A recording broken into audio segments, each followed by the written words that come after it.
Hi, beautiful book people. McCall Hoyle here, author of the upcoming Shadow Mountain Publishing title, Just Gus. Like many of you, I'm a teacher and school librarian who cares deeply about kids and books.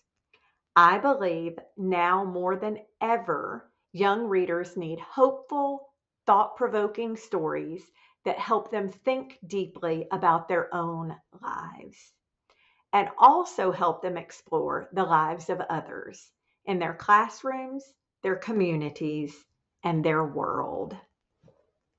I'm pretty sure we all know one of the greatest benefits of reading fiction is that it improves empathy. I don't know about you, but I believe the world would benefit greatly from a generation of kinder, gentler, more empathetic human beings. That's why I'm thrilled to have Just Gus included as part of Shadow Mountain Publishing's empathy building lineup of books for young readers. And to invite librarians, teachers, and booksellers to request e-copies of Just Gus for review from NetGalley or Edelweiss. I know I speak for all authors when I say we greatly appreciate your honest reviews on whatever platforms you use to review books. Like my previous Shadow Mountain Publishing title, Stella, Just Gus is a heartfelt story for dog lovers of all ages. At its core, Just Gus is a story of a boy and a dog learning to accept each other and themselves right where they are, and learning that we are all better, stronger, braver together in community than any one of us ever is alone. Like Stella, Gus is a working dog, but his work is very different from the scent detecting Stella performed at the airport. Gus is a Great Pyrenees, a gentle giant, good at protecting his sheep, his chickens, and his farm from the occasional fox or coyote brave enough to wander into his territory. Gus doesn't think he needs humans or even other dogs to be content. He believes he's better off alone and being the king of his own hill. It's certainly better than his first life as a neglected and abused puppy, living at the junkyard with the loud man with the heavy boots. Then one day, the worst happens. Gus is injured by a bear while protecting his flock. No longer able to perform his job, he must leave his field and sheep and enter a foreign world filled with walls, enclosed spaces, and many humans. Eventually, he's placed with a family on the Outer Banks of North Carolina, where he is introduced to an even stranger life filled with sand, waves, and lots of nearby neighbors who don't necessarily appreciate a dog guarding the neighborhood. At the beach, Gus finds himself drawn to a quiet boy named Diego. The only human Gus knows who doesn't need to fill every silent moment with noisy and confusing words. Diego struggles with social anxiety and attends online school because of his challenges speaking to strangers. Gus quickly realizes this special boy might need a friend as much as his sheep needed a protector. And Diego seems to be benefiting from the unconditional acceptance of a loving pet.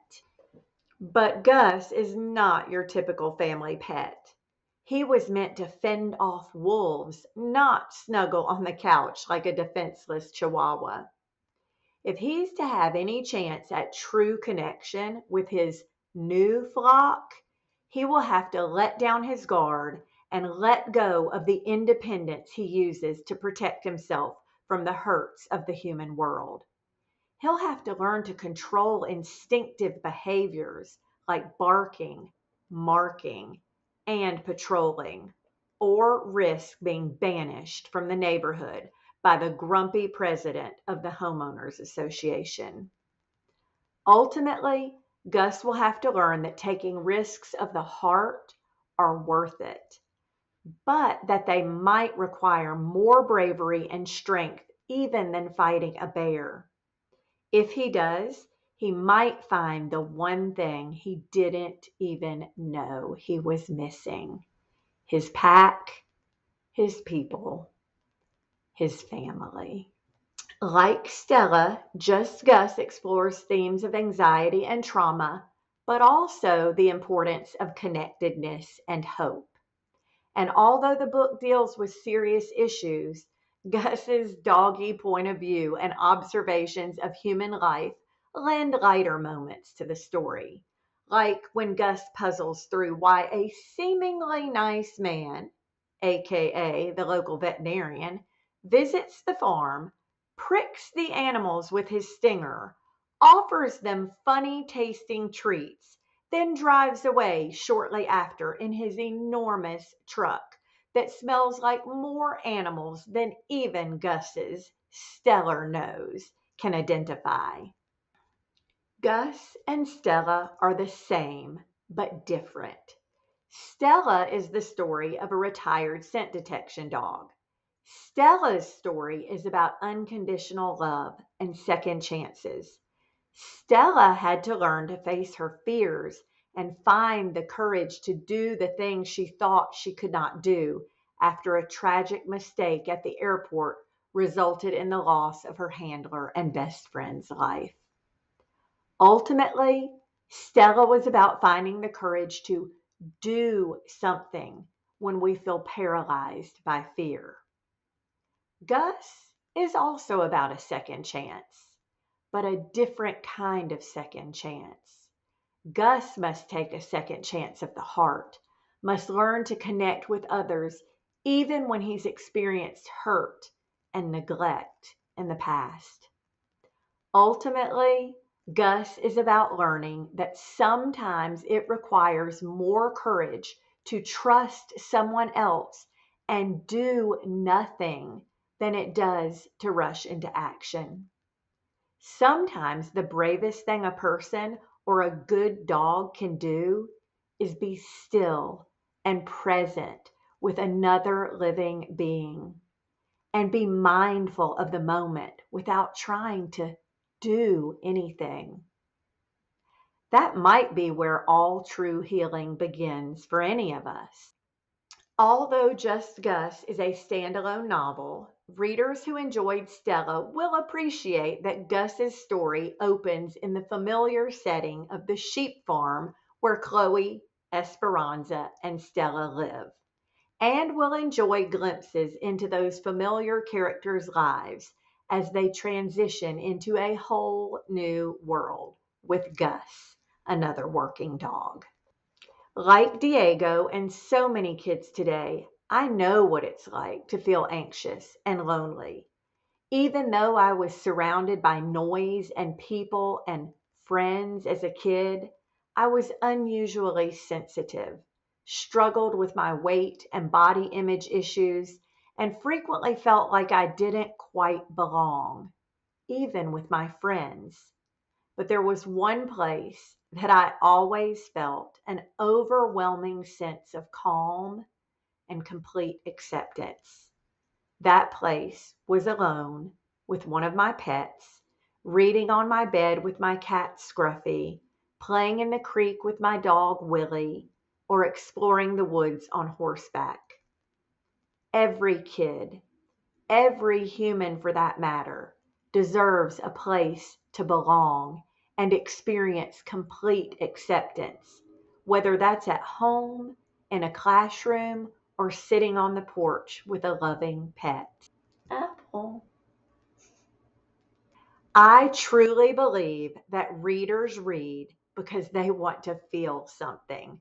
They want to laugh or startle in fright. Sometimes they even want to have their heartstrings pulled and cry. I believe it's these emotions that keep readers turning pages.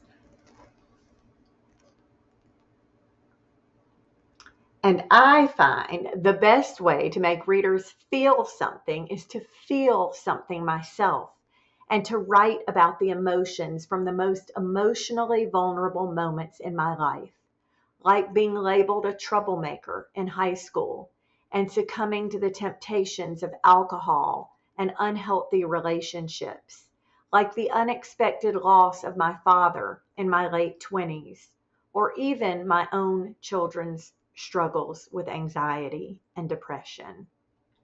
Ernest Hemingway once said, "Write hard and clear about what hurts.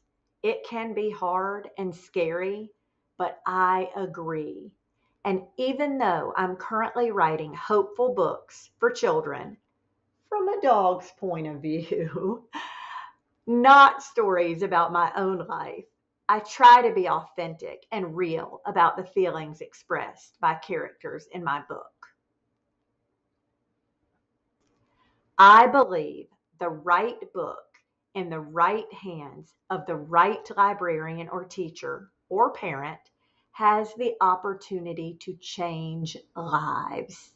And I think teachers, librarians, and parents will appreciate the gentle way that Just Gus addresses important topics like anxiety, loneliness, and even neglect and trauma. To help facilitate age-appropriate conversations, the book includes discussion questions that should spark meaningful conversations. And as publication day approaches, I will upload other resources and a free teacher's guide to my website at McCallHoyle.com.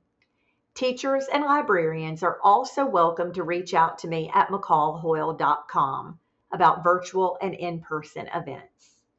Until we meet again, happy reading. And here's to a year filled with good friends, good dogs, and good books. Right, Apple?